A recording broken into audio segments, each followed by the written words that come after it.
Lake Lanier, Georgia is located just north of Atlanta, and as you'll see, it's one of Georgia's top producing lakes for big stripers. Weather conditions for the event were predicted to be cold and windy, with water temperatures in the low 40s. With these testy conditions, anglers headed into town early for some pre-fishing to try to figure out those finicky stripers. Yeah, what we're actually doing here is it's the day before the tournament. We've had some real inclement weather here. It's rained all night. It started raining yesterday morning, and it's rained all night tonight, or all night last night. And what we're doing is we're out really looking for bait. We're trying to find where there's some large concentrations of bait in some creeks, because as it gets, as the rain wash-off moves into the lake, it's going to get real, the mud's going to move on out into the mouth, toward the mouths of the creeks. Threadfins tend to go in circles. That's their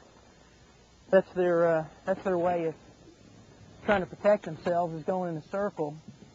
You can see these are pretty good sized threadfin. I think that what's happening is a lot of the smaller threadfin are dying off, and stripers have been feeding on them the last 4 or 5 days, because a lot of the guys have not been able to catch the bait. I think we did get one little bitty one, and I think this is what's dying off. These just can't handle it. You can see the difference in the size of the two, a baby and a larger threadfin. Of course, the larger ones will die off as well, but not quite as easily to die as the smaller ones. As you can see, there's some threadfin die-off. You can see how closely this resembles this. Not quite the sheen, but about the same size. I think this might be a ticket tomorrow. We're going to try this. We're going to definitely give this a try. There's so much bait back in here that's like this. I think we can come to areas like this and pull that. I believe we can be successful with it.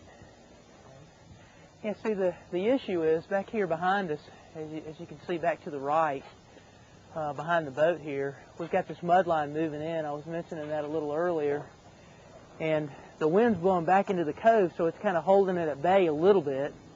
I think that tomorrow, though, for the tournament, the wind's going to die down a little bit tonight. It's going to be a little bit less tomorrow than it is today. And I think that's going to let this mud line move on out. Now, this could be a good place to fish, right on the edge of where the fresh, clear water meets the muddy water, which is just another, I don't know, 100 yards in front of us. The water's almost blue all the way up. Boy, as you can see here now, I told you, as soon as we get into the edge of the clear water, it's just stacked up with bait. Solid bait, 10 feet thick,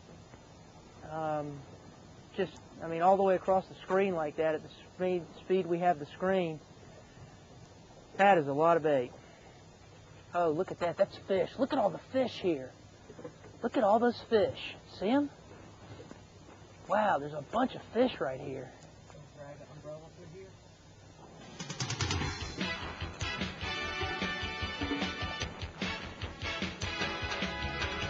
He doesn't like this motor. That's a very small one.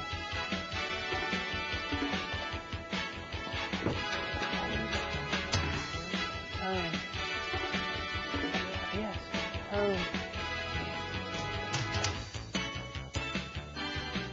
5 pounds. 5 pounds. Catch and release.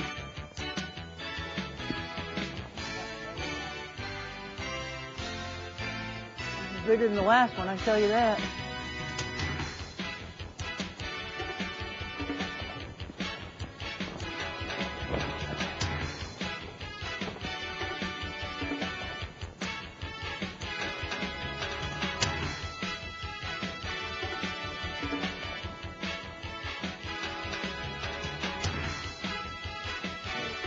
Nice fish.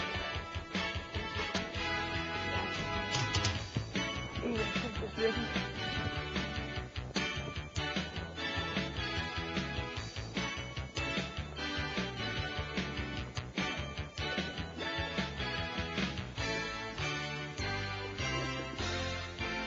He's got to get off himself.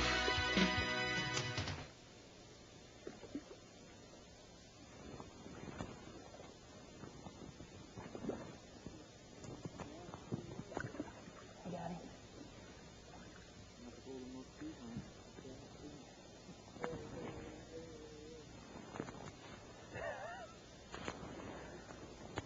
We want this one tomorrow.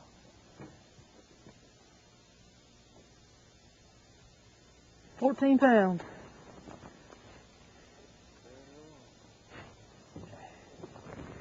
me get him back in here before somebody sees him.